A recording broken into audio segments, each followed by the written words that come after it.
Hello दोस्तों, आज हम लोग रासायनिक अभिक्रियाओं के प्रकार पढ़ेंगे। इससे पिछले वाले वीडियो में हम लोग रासायनिक समीकरण को संतुलित करना आसानी से सीख लिए हैं। तो हम लोग नेक्स्ट वीडियो में रासायनिक अभिक्रियाओं के प्रकार आज इसको सीखेंगे। तो देखिए दोस्तों, रासायनिक अभिक्रियाएं कई प्रकार की होती हैं। तो हम लोग रासायनिक अभिक्रियाओं के प्रकार में पहला प्रकार संयोजन अभिक्रिया, कॉम्बिनेशन रिएक्शन को आज देखेंगे। फिर उसके बाद एक और रासायनिक अभिक्रिया वियोजन अभिक्रिया को देखेंगे। फिर अगली अभिक्रियाओं को हम लोग नेक्स्ट वीडियो में देखेंगे।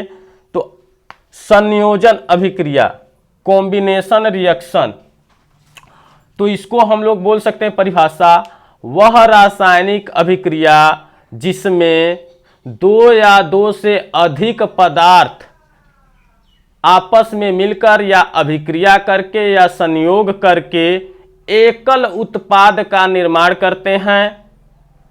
तो ऐसी अभिक्रिया को संयोजन अभिक्रिया कहते हैं और इसमें सह उत्पाद प्राप्त नहीं होता है।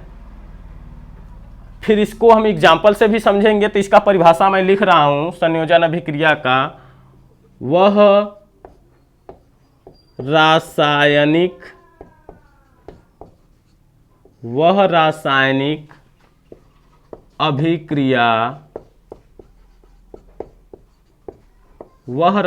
अभिक्रिया जिसमें दो या दो से अधिक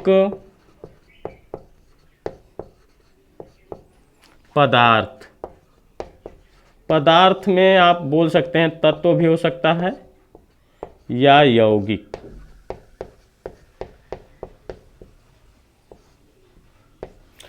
वह रासायनिक अभिक्रिया जिसमें दो या दो से अधिक पदार्थ तत्व या यौगिक परस्पर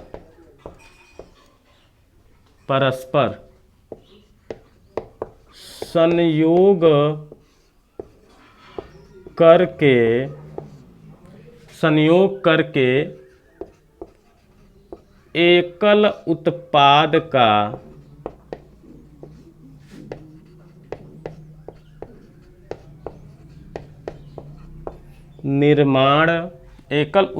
का निर्माण करते हैं। तो ऐसी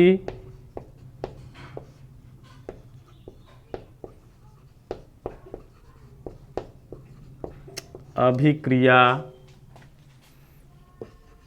को संयोजन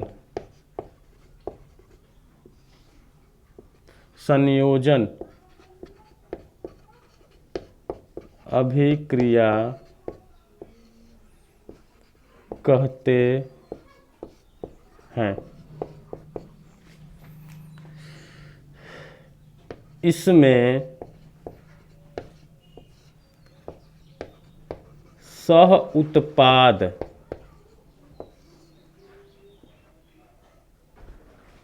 प्राप्त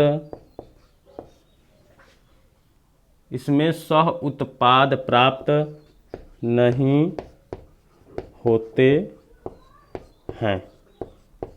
अब हम इसको एग्जाम्पल से समझेंगे दोस्तों कि संयोजन अभिक्रिया का एग्जाम्पल क्या क्या है। तो हम लोग एग्जाम्पल देखेंगे। तो पहला बोल सकते हैं example H2 + O2। H2 gas farm में होता है प्लस हाफ O2 ले रहे हैं, ये भी गैस फार्म में होता है और बनता है जल H2O, लिक्विड फार्म में होता है। तो इस प्रकार से हम लोग देख रहे हैं दो या दो से अधिक आपस में पदार्थ मिल रहे हैं, दो पदार्थ मिल रहे हैं और एक पदार्थ का निर्माण हो रहा है। जो यह उत्पाद है एकल है, इसके साथ और कोई भी नहीं चीज बन रही है और कोई पदार्थ नहीं बन रहा है, यानी सह उत्पाद की प्राप्ति नहीं हो रही है। नंबर दूसरा भी एग्जाम्पल ले सकते हैं।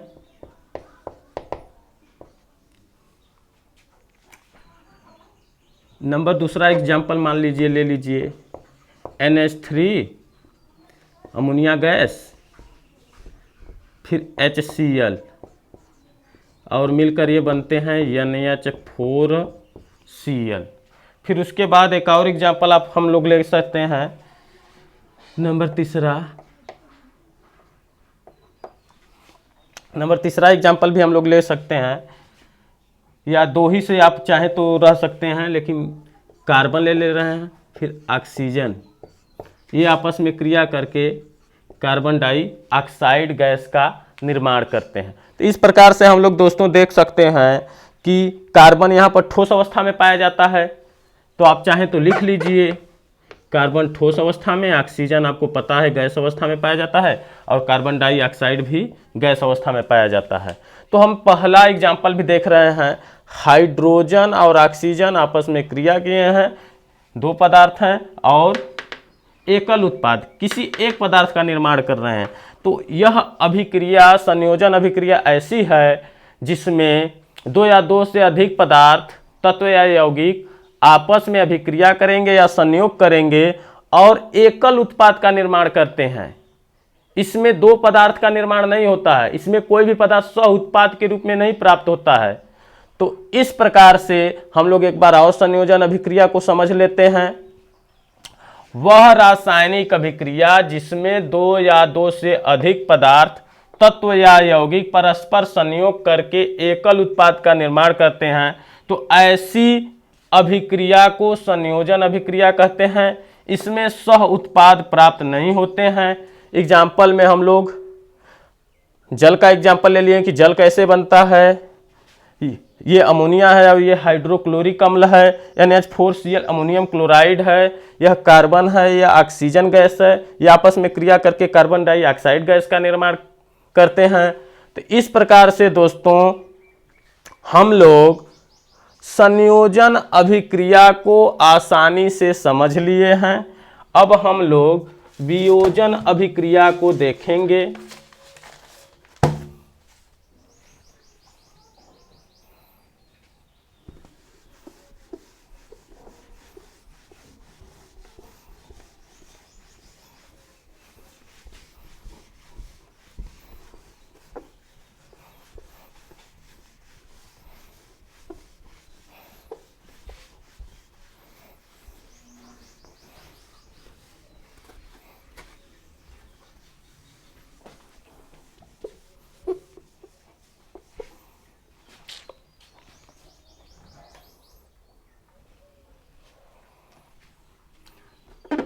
नंबर दूसरा है वियोजन अभिक्रिया। इंग्लिश होता है इसका डिकम्पोजिशन रिएक्शन।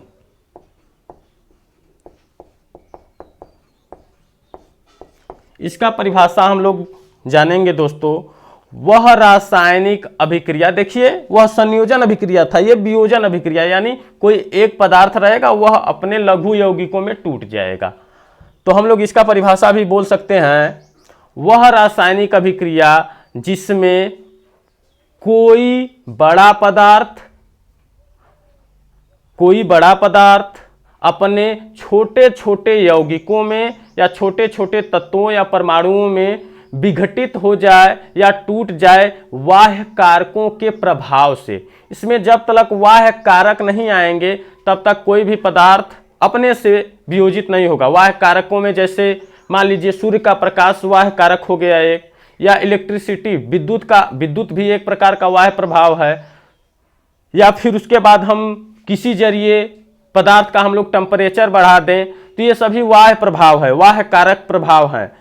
तो हम लोग बोल सकते हैं वह रासायनिक अभिक्रिया जिसमें बाह्य कारकों के प्रभाव से कोई पदार्थ अपने छोटे छोटे लघु यौगिकों में टूट जाए, तो ऐसी अभिक्रिया को वियोजन अभिक्रिया कहते हैं। वह रासायनिक अभिक्रिया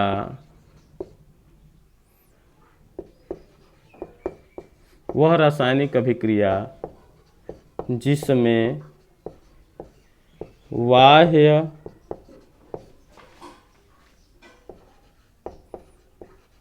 कारकों के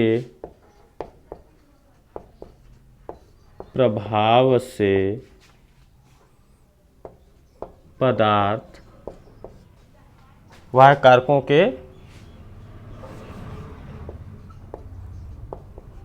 प्रभाव से पदार्थ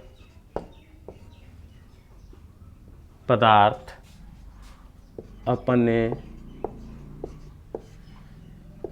छोटे छोटे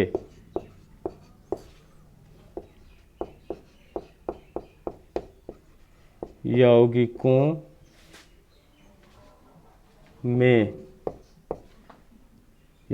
में टूट जाए तो वह रासायनिक अभिक्रिया जिसमें बाह्य कारकों के प्रभाव से पदार्थ अपने छोटे छोटे यौगिकों में टूट जाए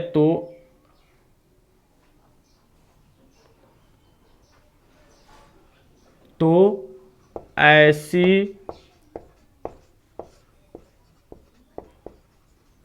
अभिक्रिया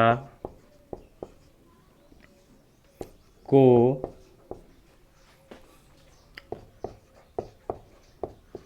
वियोजन अभिक्रिया कहते हैं। देखिए दोस्तों, वियोजन अभिक्रिया किसे कहते हैं? वह रासायनिक अभिक्रिया जिसमें बाह्य कारकों के प्रभाव से पदार्थ अपने छोटे छोटे यौगिकों में टूट जाता है, तो ऐसी रासायनिक अभिक्रिया को हम लोग वियोजन अभिक्रिया कहते हैं। वियोजन अभिक्रिया मुख्यतः 3 प्रकार के होते हैं। पहला बोल सकते हैं ऊष्मीय वियोजन अभिक्रिया या ऊष्मीय अपघटन अभिक्रिया। नंबर दूसरा ऊष्मीय अपघटन अभिक्रिया में हम लोग बोल सकते हैं। फिर उसके बाद नंबर दूसरा प्रकाश अपघटन अभिक्रिया। नंबर तीसरा विद्युत अपघटन अभिक्रिया। तो वियोजन अभिक्रिया मुख्यतः दोस्तों कितने प्रकार के हो गए?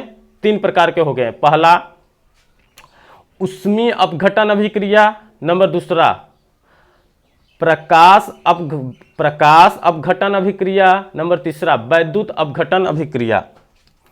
पहला हम लोग बोल सकते हैं ऊष्मीय अपघटन अभिक्रिया।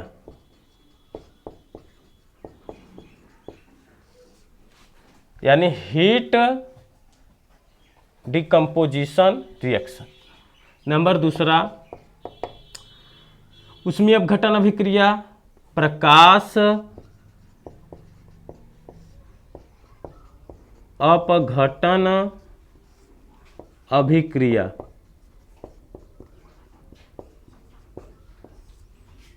नंबर तीसरा है वैद्युत अपघटन अभिक्रिया।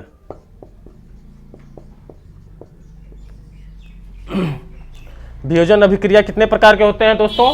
3 प्रकार के होते हैं। पहला ऊष्मीय अपघटन अभिक्रिया, प्रकाश अपघटन अभिक्रिया, वैद्युत अपघटन अभिक्रिया। तो हम लोग ऊष्मीय अपघटन अभिक्रिया को समझेंगे, लेकिन परिभाषा इसका नहीं लिखूंगा, मुंह से बोल दे रहा हूं। वह रासायनिक अभिक्रिया जिसमें ऊष्मा के प्रभाव से पदार्थ अपने छोटे छोटे लघु यौगिकों में टूट जाता है, तो ऐसे रासायनिक अभिक्रिया को ऊष्मीय अपघटन अभिक्रिया कहते हैं। इसका एग्जाम्पल हम लोग देख सकते हैं ऊष्मीय अपघटन अभिक्रिया का। तो ऊष्मीय अपघटन अभिक्रिया का एग्जाम्पल हम लोग देखेंगे, तो इसके लिए हमें ये साफ करना होगा।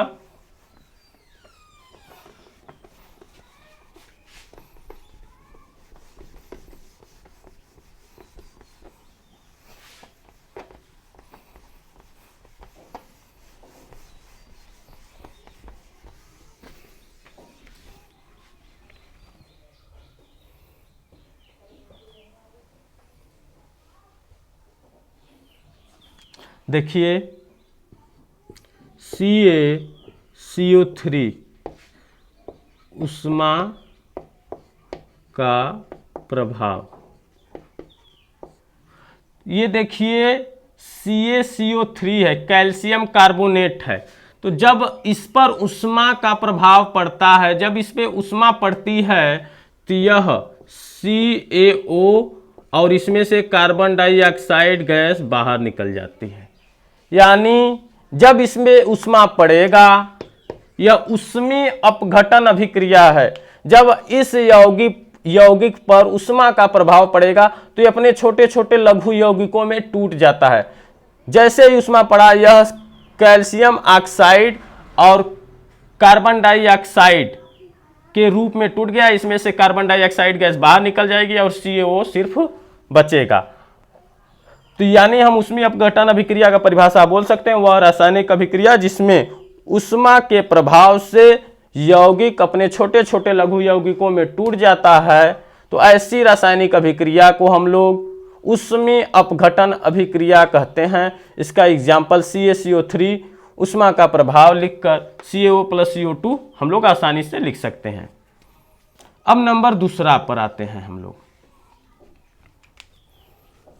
यह हो गया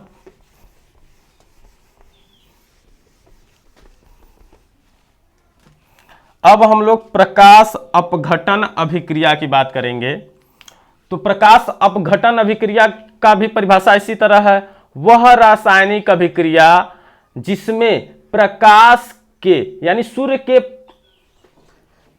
के प्रकाश के कारण। ऊष्मीय अपघटन अभिक्रिया का मतलब कि जैसे हम लोग लकड़ी या गोईठे और किसी भी प्रकार से हम लोग ऊष्मा पदार्थ को दे दिए तो वह हो गया ऊष्मा का प्रभाव। अब यहां है प्रकाश अपघटन अभिक्रिया, यानी सूर्य के प्रकाश की बात हो रही है। तो वह रासायनिक अभिक्रिया जिसमें सूर्य का प्रकाश यदि पदार्थ पर पड़ता है तो पदार्थ अपने छोटे छोटे लघु यौगिकों में टूट जाए, तो ऐसे रासायनिक अभिक्रिया को प्रकाश अपघटन अभिक्रिया कहते हैं। इसका एग्जाम्पल हम लोग देखेंगे। प्रकाश अपघटन अभिक्रिया का मान लीजिए AgCl है और इस पे यदि सूर्य का प्रकाश पड़ता है तो यहाँ हो जाएगा 2Ag और यहाँ से Cl2 गैस क्या होती है, निकलती है, क्लोरीन गैस। तो AgCl है, यहाँ मान लीजिए संतुलित कर लीजिए, 2 लिख लीजिए। तो 2AgCl जब इस पे सूर्य का प्रकाश पड़ता है तो 2Ag यहाँ से सिल्वर प्राप्त होता है और क्लोरीन गैस क्या निकल जाती है, बाहर निकल जाती है। तो हम प्रकाश अपघटन अभिक्रिया को आसानी से समझ लिए हैं कि वह रासायनिक अभिक्रिया जिसमें सूर्य के प्रभाव से पदार्थ अपने छोटे छोटे लघु यौगिकों में टूट जाता है, तो ऐसे रासायनिक अभिक्रिया को प्रकाश अपघटन अभिक्रिया कहते हैं। अब हम लोग थर्ड नंबर की बात करेंगे।